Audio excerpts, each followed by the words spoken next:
On a packed flight, a group of unruly young men mocked an elderly black man, demanding his window seat and calling him old man. What they didn't realize was that he was a Vietnam veteran who had faced far worse. What happened next left everyone stunned. Stay with us to witness a story of courage, dignity, and an unforgettable comeback. Subscribe now for more stories that challenge prejudice and inspire change. And while you're here, let us know where you're watching from. The afternoon flight from New York to Dallas was nearly full as passengers filed into their assigned seats. The cabin buzzed with activity, families settling in, business travelers typing on laptops, and flight attendants moving briskly down the aisle. In seat 14A, Benjamin Harris sat quietly by the window.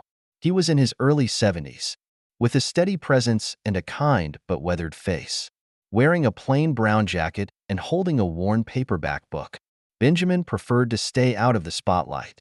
He glanced out the window as the late afternoon sun cast a golden glow over the tarmac. Behind him, the loud laughter of Eric Johnson and Matt Carter echoed through the cabin. The two young men, in their early 20s, had boarded the plane together, cracking jokes and shoving each other as they made their way to their seats.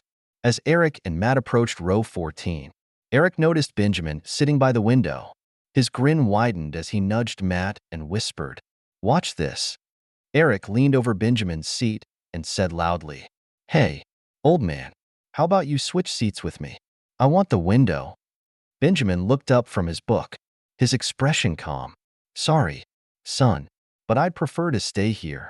Eric's grin faded slightly. "Come on, don't be selfish. You're too old to care about the view anyway." Benjamin raised an eyebrow, his voice steady but firm. "I paid for this seat. I think I'll stay." Eric's frustration turned to arrogance as he leaned back, his voice carrying over the low hum of the plane's engines. "You know, it's not that big of a deal, old man. You're just sitting there like it's the last window seat on Earth." Benjamin didn't respond immediately, flipping a page of his book as though he hadn't heard. But Eric wasn't letting it go. "Seriously, what's so special about sitting by the window? You're probably just going to nap the whole flight anyway." Matt laughed, adding fuel to the fire. "Yeah, leave the view for someone who'll appreciate it. You probably can't even see that far anymore." "Huh." A few passengers nearby shifted uncomfortably. Some glanced at Benjamin with sympathy, but no one intervened. The silence of the onlookers only emboldened Eric and Matt further. Eric leaned forward, lowering his voice but keeping his mocking tone. "Don't make me call the flight attendant to move you. You really want to make this harder than it has to be?" Benjamin closed his book slowly, setting it on his lap. His calm demeanor didn't waver, but his grip on the armrest tightened slightly. He turned his gaze out the window, taking a deep breath to steady himself. The two men laughed again, confident in their ability to intimidate. Matt nudged Eric. Maybe he's hard of hearing. "Hey, Grandpa, did you hear us? We're talking to you."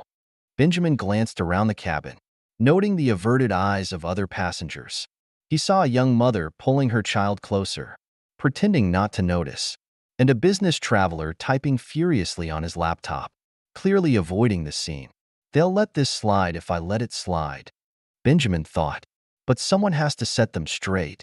His fingers brushed against the edge of his jacket, feeling the familiar fabric that covered a story these young men couldn't begin to understand. Benjamin knew he couldn't stay silent, not this time. He adjusted his posture, sat a little straighter, and prepared to respond. "They'll learn," he thought. "Today, they'll learn." Benjamin folded his jacket neatly over his lap and turned to face Eric and Matt. "Boys," Benjamin began, his tone calm but commanding. "Let me tell you something about this seat and why I'm staying right here." Eric smirked, but Benjamin didn't flinch. He unzipped his jacket and removed it, revealing the edges of a patch sewn onto his shirt, a patch that caught the attention of nearby passengers. "I served in Vietnam," Benjamin said. "I fought in the jungle under conditions you can't imagine. So people like you could sit wherever you want on a plane." The patch on his shirt, paired with a glimpse of medals pinned to his undershirt, made Eric and Matt freeze. Benjamin continued, his voice steady and unwavering. "I've earned this seat, and I'm not giving it up, Not to you or anyone else who thinks they're entitled to something they didn't work for. The cabin was eerily quiet as Benjamin's words resonated through the space.